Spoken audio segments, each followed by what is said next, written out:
Good morning. आजचा दिवस बघा माझा छान असा माझ्या रानात झाला होता आणि मनाला समाधान देणारा देखील होता।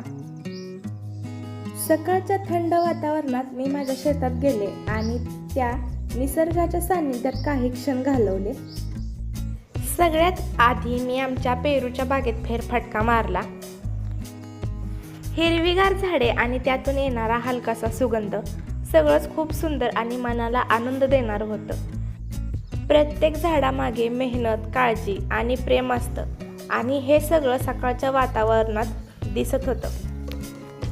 आणि पेरूमधलं माझं सगळं बघून झाल्यानंतर बघा मी आमच्या गुरांच्या गोठ्यात गेले होते आणि तिथं पप्पा बघा आम्ही एक गाईचं पिल्लू आणलंय, छोटंसं आहे आणि पप्पा त्याला दूध ठेवत आहेत बघा पाटीमध्ये। पप्पाने आमच्या म्हशांचं दूध काढून घेतलं होतं आणि त्याला दूध ठेवायला लागलेत बघा।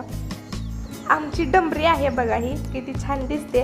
गाईचं छोटंसं पिल्लू आहे, कसं येत होतं माझ्याकडं। पप्पाने त्याला आताच दूध ठेवलं होतं, लहान आहे अजून ती, त्याच्यामुळे त्याची जास्त काळजी घ्यावी लागते। आणि इकडं बघा आमचा शुका आहे कसा उभारलाय।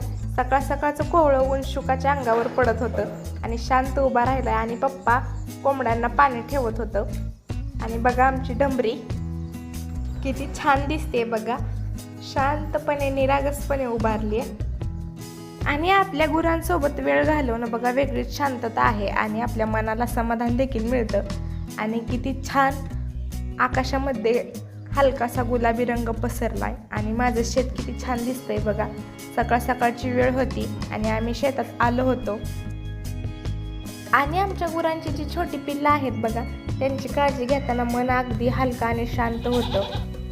आणि आमची ही नारळाची आणि चिक्कूची झाडं आहेत आमच्या बांधाला। आणि मी मागच्या 1-2 व्हिडिओमध्ये दाखवलं होतं बघा, आणि खूप कोंबड्या बसवल्या होत्या त्यांची पिल्लं काढण्यासाठी आणि तिची पिल्लं निघायला चालू झाली होती बघा। थोडीशी पिल्लं निघली ती आणि त्यांची आई त्यांना घेऊन फिरत होती बघा। आणि ही आमची डाळिंबाची बाग आहे, त्याच्यामध्ये भुईमुग पण लावलेला आहे आणि त्याच्यामध्ये पाणी द्यायला चालू होतं बघा। आणि जी पाणी सोडलं होतं ते पूर्ण पट्ट्यातून खाली आलं होतं आणि तिथंच आमचा मोतू थांबला होता, त्याला गार वारं लागत होतं आणि तिथंच तो बसला होता बघा। आणि आमची हिरवीगार अशी डाळिंबीची बाग आहे। इथं छोटंसं रान आहे, त्याच्यामुळे त्याच्यामध्ये डाळिंब आणि भुईमुग लावलेला आहे आणि दुसऱ्या रानामध्ये पेरू लावलेला आहे। गावाकडच्या या साध्या जीवनात वेगळीच श्रीमंती असते बघा आणि ती शब्दात सांगणं कठीण आहे।